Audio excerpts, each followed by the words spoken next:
আসসালামু আলাইকুম everyone, welcome back to my channel deer cook. সবাই কেমন আছেন? আমরা আলহামদুলিল্লাহ ভালো আছি। এখন হচ্ছে সকালবেলা।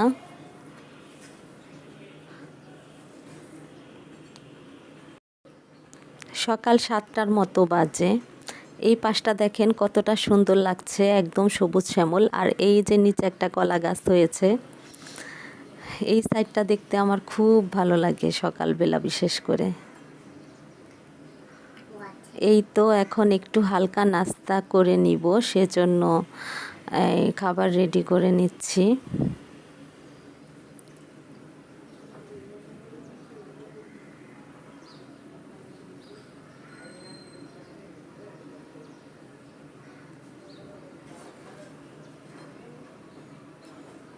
যারা আমার ভিডিওটি দেখছেন কিন্তু এখন পর্যন্ত চ্যানেল সাবস্ক্রাইব করেননি, তাদেরকে অনুরোধ করব প্লিজ আমার চ্যানেলটিকে সাবস্ক্রাইব করে দিবেন।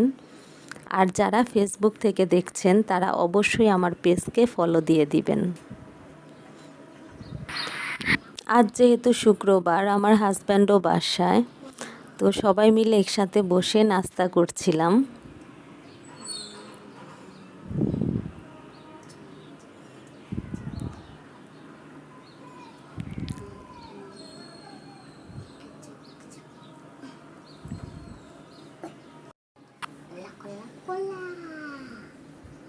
এর কিছুক্ষণ পরে হচ্ছে আমরা পরোটা আর সবজি খাচ্ছিলাম।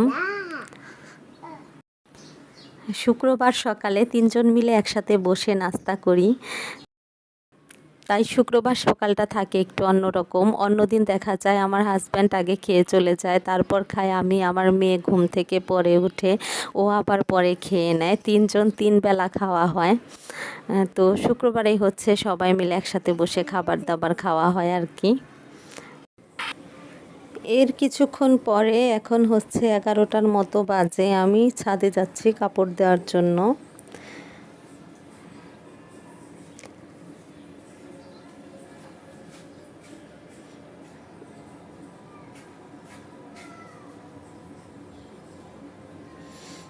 এখন ছাদে হচ্ছে খুব একটা আসা হয় না, তো এসে দেখি যে বৃষ্টির কারণে হচ্ছে এত বেশি আগাছা হয়েছে, আগাছা দিয়ে একদম মানে সব গাছ টাছ ঢেকে গিয়েছে।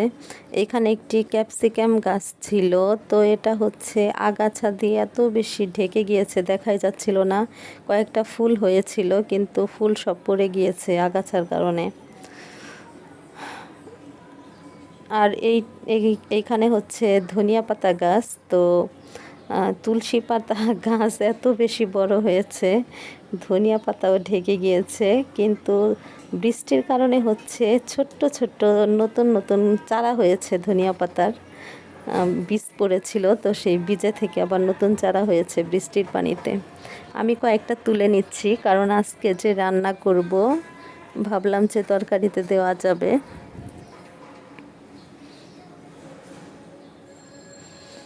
আর এই যে এদিকে দেখেন লাল হয়ে গিয়েছে পাতা না নেওয়ার কারণে। এটা হচ্ছে মিষ্টি কুমড়া গাছ, এটা লাগানো হয়নি কিন্তু একা একাই দেখলাম যে হয়েছে। এই তুলসী পাতা গাছগুলো একদম ছোট্ট ছিল, কিন্তু এখন বৃষ্টি পেয়ে একদম বড় হয়ে সব ঢেকে গিয়েছে।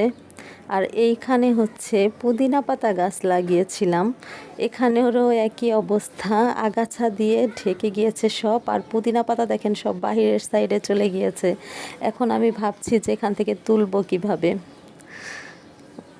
এই দিক থেকে তোলাই যাচ্ছিল না, সব গাছ হচ্ছে ওই দিকে চলে গিয়েছে।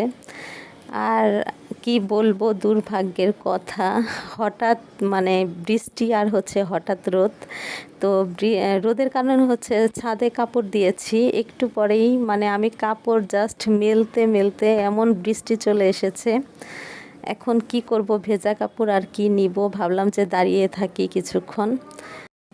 পরে হচ্ছে কাপড়গুলো রেখেই চলে এসেছি, কারণ একটু পরেই দেখা যায় যে আবার রোদ উঠে যায়। আর নিচে এসে দুপুরে রান্না শুরু করে দিব, সেজন্য সব কিছু রেডি করছি। এখানে হচ্ছে পটল কেটেছি, পটল ভাজি করব তাই।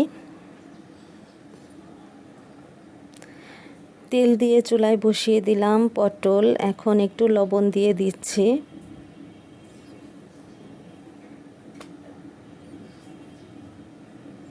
আবারও বলছি, যারা আমার চ্যানেলটি এখন পর্যন্ত সাবস্ক্রাইব করেননি তাদেরকে অনুরোধ করব, প্লিজ আমার চ্যানেলটিকে সাবস্ক্রাইব করে দিবেন।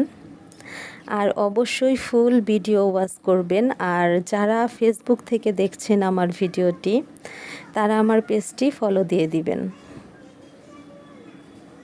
পটল ভাজা হয়ে গিয়েছে, এখন হচ্ছে এখানে একটু পেঁয়াজ করে নিচ্ছি, পেঁয়াজটা পটলের সঙ্গেই দিয়ে দিব। সামান্য একটু হলুদ গুঁড়ো, শুকনো মরিচের গুঁড়ো আর লবণ দিয়ে ভেজে নিচ্ছি।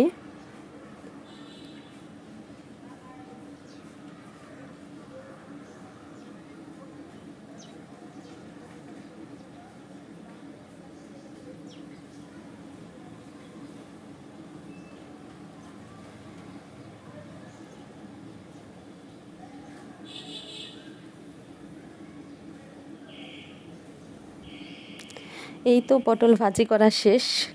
দেখতে কেমন হয়েছে কমেন্ট করে জানাতে পারেন। আর আজ হচ্ছে আমাদের সব নিরামিষ আইটেম, নিরামিষ ভোজি। তো এখানে কী কী রান্না করেছি একটু দেখাই। আমার দুপুরে রান্না বান্না শেষ। এখানে হচ্ছে ডাল রান্না করেছি পেঁপে দিয়ে। আর এটা হচ্ছে আলুর দম। আলুর দম আমার হাজব্যান্ড রান্না করতে বলেছে, ওনার নাকি খুব খেতে ইচ্ছা করেছে তাই। আর এটা হচ্ছে পটল ভাজি। এতক্ষণ ভিডিওটি দেখার জন্য সবাইকে অসংখ্য ধন্যবাদ জানাচ্ছি। ভালো থাকবেন সবাই। আসসালামু আলাইকুম।